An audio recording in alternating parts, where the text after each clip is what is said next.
This is the story of how a hospital built on the sale of rum became a parliament. 22 years after Governor Arthur Phillip established a convict colony, Sydney had become a busy town. In 1811, the fifth Governor of New South Wales, Lachlan Macquarie, had a grand vision for Sydney to become more than just a convict settlement.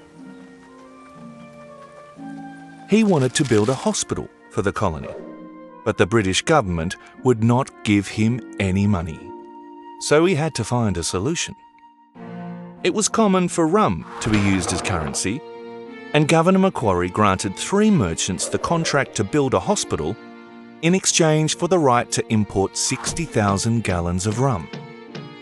They became the only people allowed to bring rum to Sydney and sell it, in the hope of making a huge profit.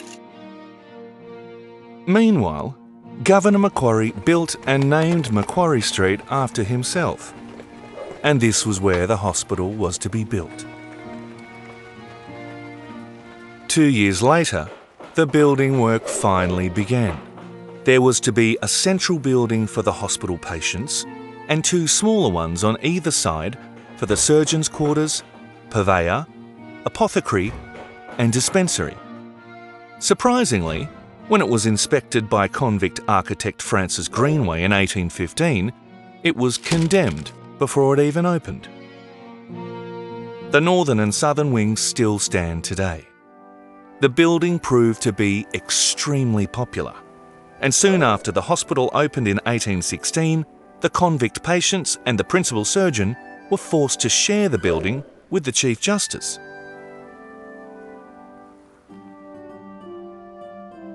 In 1824, a legislative council of 5 officials appointed by the King met at Government House.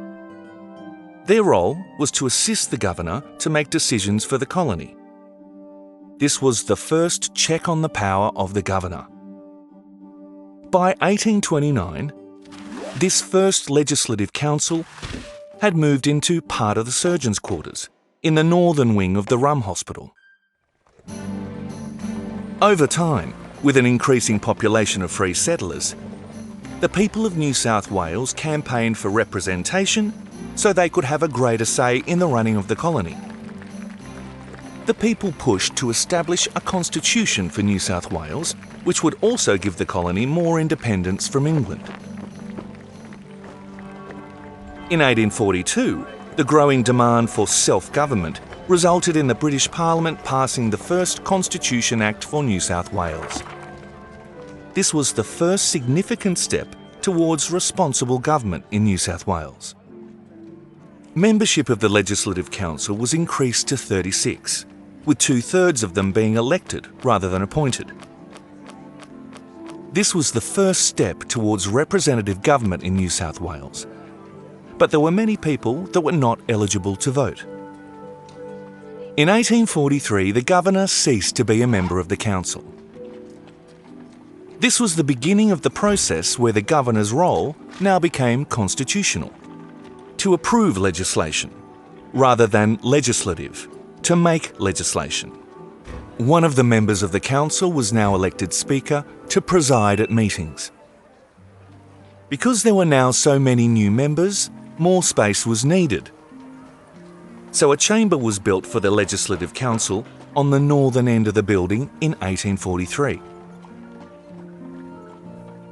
In 1855, the New South Wales Constitution Act was passed by the British Parliament, establishing a bicameral parliament with an elected Legislative Assembly and an appointed Legislative Council. Although the Parliament had 2 houses, there was only one chamber. Another chamber was urgently needed. A prefabricated iron building from Scotland was purchased and added at the southern end of the existing building. The Legislative Council moved into the Iron Chamber and has been there ever since. The new Legislative Assembly was able to meet for the first time in the original chamber at the northern end of the building. Now that New South Wales had a parliament, more people began to engage in this new democracy. In 1858, all males over 21, including Aboriginal men, gained the vote. This was not the case in all the colonies. The secret ballot was also introduced at this time. In 1901, the Commonwealth of Australia was created through the Federation of all the colonies.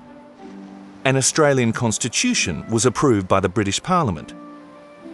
As a result, each of the colonies became states. Women gained the right to vote in New Zealand and South Australia in 1893 and 1894 respectively. The continuing campaign for women's suffrage resulted in women gaining the vote both in New South Wales and federally in 1902. Aboriginal people could vote at federal elections if they had the right to vote in state elections. This made things complicated. Very few Aboriginal people knew or were told their rights. So very few voted, even though they were allowed to do so in New South Wales. Over the next 100 years, democracy grew stronger and more inclusive in New South Wales and Australia. By 1962, all Aboriginal and Torres Strait Islander people were able to vote regardless of the state law. In 1973, the minimum voting age was lowered to 18 years.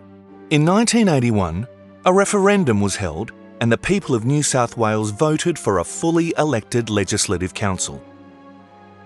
Both houses of the state parliament would now be elected by the people of New South Wales.